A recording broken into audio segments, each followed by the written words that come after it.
मक्का सिर्फ खाने काम नहीं आता, इससे बनने वाले प्रोडक्ट से पूरी इंडस्ट्री चलती है। और इसी से रिलेटेड एक कंपनी जिसका नाम है रीगाल रिसोर्सेज, उसका आईपीओ ओपन हो चुका है। यह आईपीओ 12 अगस्त से 14 अगस्त तक ओपन रहने वाला है अप्लाई करने के लिए। अब आज ये आईपीओ ओपन होते ही ऑलरेडी 6 टाइम तक ओवर सब्सक्राइब हो चुका है। तो ऐसा क्या है इस कंपनी में, इस वीडियो में जानेंगे। सबसे पहले हम इसे ग्रे मार्केट प्रीमियम की बात करेंगे, जिससे हमें थोड़ा बहुत इसके लिस्टिंग गेन का अंदाजा लग जाएगा। उसके बाद कंपनी की आईपीओ की डिटेल्स, कंपनी क्या बिजनेस करती है, इस इंडस्ट्री में क्या फ्यूचर है, कंपनी के की फाइनेंशियल्स एंड फंडामेंटल्स को डिटेल में डिस्कस करेंगे और मेरा क्या ओपिनियन रहने वाला है लिस्टिंग इनके हिसाब से, लॉन्ग टर्म के हिसाब से, लास्ट में इसकी बात करेंगे, इसलिए वीडियो को पूरा देखिएगा।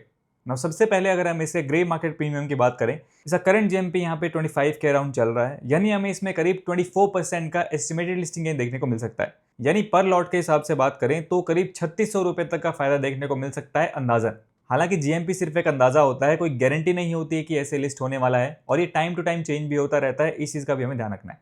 ना अगर हम इस कंपनी के बिजनेस के बारे में बात करें तो रीगाल रिसोर्सेज ये कंपनी 2012 में स्टार्ट हुई थी और ये एक एग्रो प्रोसेसिंग कंपनी है जो मेज यानी मक्का से बनने वाले स्पेशलिटी प्रोडक्ट्स बनाती है। यानी प्रोडक्ट्स जैसे स्टार्च, मेज floor, icing sugar, custard powder, gluten और फाइबर एटसेट्रा। ये products food, textile, paper, animal feed, pharma और एडहेसिव जैसी इंडस्ट्रीज में यूज होते हैं। कंपनी का जो प्लांट है वो किशनगंज बिहार में है, जो मेज फार्म्स के करीब है। इससे रॉ मटेरियल सप्लाई काफी स्मूथ होती है और ट्रांसपोर्टेशन कॉस्ट कम आती है। रीगाल ने 2012 में सिर्फ 180 टन पर डे कैपेसिटी से शुरू किया था और आज ये 750 टन पर डे तक पहुंच चुका है, जो इन्हें ईस्टर्न इंडिया में one of the largest corn wet milling player बनाता है। एक खास बात इनकी ये है कि इनका जो प्लांट है वो जीरो लिक्विड डिस्चार्ज सिस्टम पे चलता है, मतलब प्रोडक्शन के दौरान पानी का वेस्ट जीरो होता है। तो ये चीज यहाँ पे कंपनी के लिए एक सस्टेनेबिलिटी एज क्रिएट कर देती है। चलिए अब हम क्विकली इस आईपीओ की डिटेल्स की बात कर लेते हैं। इस आईपीओ का प्राइस बैंड यहाँ पे 96 से 102 रुपीज पर शेयर का रखा गया है। टोटल इशू साइज यहाँ पे होने वाला है करीब 306 करोड़ रुपए का, जिसमें से 210 करोड़ रुपए का यहाँ पे फ्रेश इशू है और करीब 96 करोड़ रुपए का यहाँ पे ऑफर फॉर सेल रखा गया। फेस वैल्यू यहाँ पे रखी गई है 5 रुपीज पर शेयर। एक लॉट में यहाँ पे 144 शेयर्स रखे गए हैं, यानी आपको मिनिमम 14,688 रुपीज पे करने पड़ेंगे इस आईपीओ में अप्लाई करने के लिए। इस आईपीओ की जो टाइमलाइन होने वाली है उसको आप यहाँ पे स्क्रीन पे देख सकते हैं। 20 अगस्त को इस आईपीओ की लिस्टिंग होगी और आप 14 अगस्त शाम 5 बजे तक इस आईपीओ में अप्लाई कर सकते हैं। इस इशू के ऑब्जेक्टिव की बात करें तो कंपनी जो फ्रेश यूज से पैसा उठाने वाली है उसका यूज कंपनी यहाँ पे अपनी डेट को रीपे करने के लिए करेगी। नाउ चलिए अब हम इसके फाइनेंशियल्स की बात कर लेते हैं। सबसे पहले अगर हम इसके एसेट्स देखें तो एसेट्स हमें यहाँ पे अच्छे दिखाई दे रहे हैं। ईयर ऑन ईयर ग्रोथ हमें एसेट्स में यहाँ पे देखने को मिल रही है। फाइनेंशियल ईयर 25 में कंपनी के एसेट्स थे यहाँ पे 860 करोड़ के आसपास। टोटल इनकम की बात करें तो वो भी यहाँ पे अच्छी दिखाई दे रही है। ईयर ऑन ईयर ग्रोथ हमें इसमें भी देखने को मिल रही है। फाइनेंशियल ईयर 25 में यहाँ पे कंपनी का रेवेन्यू था यहाँ पे 917 करोड़ के आसपास।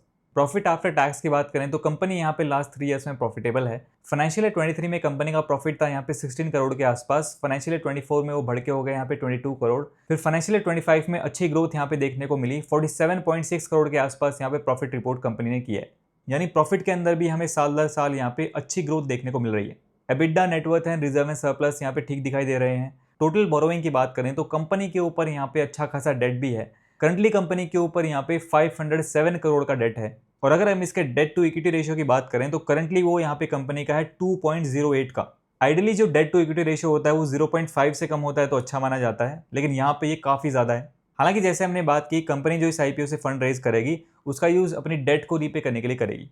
अगर हम इसके फंडामेंटल्स की बात करें तो कंपनी की आरओई, आरओसीएन, आरओडब्ल्यू यहाँ पे ठीक दिखाई दे रहे हैं, 15% के आसपास ही हैं, तो ये अच्छी चीज़ है। और अगर हम इसके पीई रेशियो यानी प्राइस टू अर्निंग रेशियो की बात करें तो वो करंटली यहाँ पे 17 के आसपास है। और अगर हम इसके पीई रेशियो को इसके पेयर ग्रुप की कंपनी से कंपेयर करते हैं तो इसका पीई रेशियो यहाँ पे इंडस्ट्री एवरेज के हिसाब से ठीक नजर आ रहा है। चलिए अब हम कंक्लूजन की बात करते हैं कि इस आईपीओ में अप्लाई करना चाहिए नहीं। उससे पहले आपसे रिक्वेस्ट करना चाहूँगा कि अगर आपने हमें अभी तक टेलीग्राम पे फॉलो नहीं किया तो फॉलो कर लीजिए। वहाँ पे आपको आईपीओ एंड फाइनेंस रिलेटेड इस तरह के अपडेट्स मिलते रहते हैं। लिंक आपको वीडियो डिस्क्रिप्शन में मिल जाएगा। पहले लिस्टिंग इनके पॉइंट ऑफ व्यू से बात करें, सबसे पहला हमारा पैरामीटर आता है इसका जीएमपी। तो जीएमपी हमने देखा है इसका यहाँ पे 24% के आसपास चल रहा है, यानी ठीक ठाक लिस्टिंग गेन हमें इसमें देखने को मिल सकता है। हालांकि जीएमपी के पूरे भरोसे हमें यहाँ पे नहीं रहना चाहिए। सेकंड हमारा पॉइंट यहाँ पे आता है इसकी एंकर लिस्ट। तो इसकी एंकर लिस्ट की अगर मैं बात करूँ तो देखिए छोटा इश्यू साइज है, उस हिसाब से पर्सनली मुझे इसकी एंकर लिस्ट यहाँ पे ठीक लग रही। थर्ड हमारा पैरामीटर यहाँ पे आता है इसकी वैल्यूएशन। ओवरऑल इसके फाइनेंशियल्स को देखते हुए, इसके फंडामेंटल्स को देखते हुए एंड इसके पी रेशियो को इसकी पीयर ग्रुप की कंपनी से कंपेयर करते हुए पर्सनली मुझे ऐसा लग रहा है कि इसकी वैल्यूएशन यहाँ पे ओके। फोर्थ हमारा पैरामीटर यहाँ पे आता है इस आईपीओ की डिमांड। तो जैसा मैंने आपको बताया, ये आईपीओ ऑलरेडी फर्स्ट डे में ही 6 टाइम तक ओवर सब्सक्राइब हो चुका है और बाकी सारी चीज़ों को देखते हुए मुझे ऐसा लग रहा है कि इसमें अच्छी खासी डिमांड हमें यहाँ पे देखने को मिल सकती है। तो ओवरऑल सारी चीज़ों को देखते हुए लिस्टिंग इनके पॉइंट ऑफ व्यू से पर्सनली मैं इस आईपीओ में यहाँ पे इंटरेस्टेड रहूंगा। बाकी आपको अपना डिसीजन अपने अकॉर्डिंग अपना एनालिसिस करके लेना है। Now long term point of view से इसके पॉजिटिव्स और नेगेटिव्स की बात कर लेते हैं। पहले पॉजिटिव्स की बात करें तो सबसे बड़ा पॉजिटिव इनका यहाँ पे है फास्ट कैपेसिटी ग्रोथ। इनका जो प्लांट है वो स्ट्रेटेजिकली मेज फार्म्स के पास लोकेटेड है।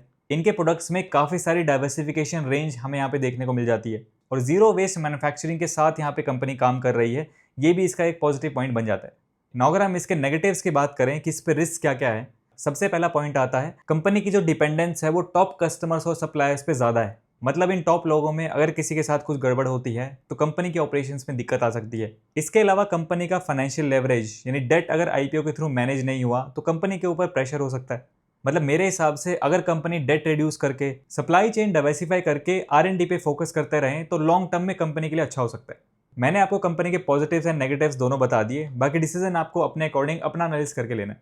आगे देखते हैं इसका GMPN सब्सक्रिप्शन वगैरह कैसा रहता है। उसको मैं यहाँ पे टेलीग्राम पे टाइम टू टाइम अपडेट भी करता रहता हूँ, वहाँ पे आप ज्वाइन कर सकते हैं। लिंक आपको वीडियो डिस्क्रिप्शन में मिल जाएगा। आपको इस आईपीओ के बारे में क्या लगता है, आप क्या करने वाले हैं, कमेंट सेक्शन में अपना ओपिनियन जरूर शेयर कीजिए। आज की वीडियो में इतना ही। वीडियो पसंद आया तो इसे लाइक कीजिए। मेरा नाम है सुनील, मिलते हैं नेक्स्ट वीडियो में। Thanks for watching.